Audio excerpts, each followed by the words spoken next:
দেখো পুরো সিনারির মতন হাওয়া দিচ্ছে আর সর্ষে ক্ষেতগুলো টুংটুং করে নড়ছে। কি ভালো লাগছে তাই না?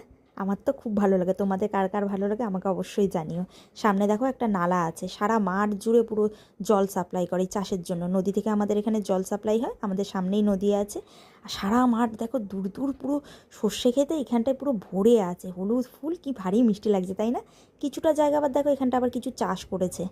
আর ওই দূরে তাল গাছগুলো দাঁড়িয়ে রয়েছে। এই যে রাস্তাটা দিয়ে আমি হাঁটছি, এটা কিন্তু এমনি কিছু জমি কারোর যে রাস্তা নয়, এইটাকে বলা হয় জমির আল। একটু যদি পাটা একটু ডিসব্যালেন্স হয় না, পড়ে যাবে। খুব সরু হয় রাস্তাটা। আমিও আগে চলতে পারতাম না, এখন তো আবার অভ্যাস হয়ে গেছে। এই ফুলগুলো নাকি ভাজা খায়, সর্ষের ফুল। আমাকে আমার আন্টি বলছিল যে প্রিয়াঙ্কা এই ফুলগুলো খাবি, খুব ভালো। কিন্তু আমি খুব একটা এখনও খাইনি, আমি জানি না কেমন কী খেতে। সামনে দেখো আবার পেঁয়াজকলি গাছ আছে, ওই দিকটাতে একটু আলু গাছ লাগানো আছে। দূর দূর কি মিষ্টি লাগছে তাই না? আবার এই জমিগুলো এখন ফাঁকা। এইগুলো তো সর্ষে ক্ষেত লাগানো ছিল, এখন সর্ষে ক্ষেত এগুলোকে তুলে দিয়েছে যাদের হয়নি।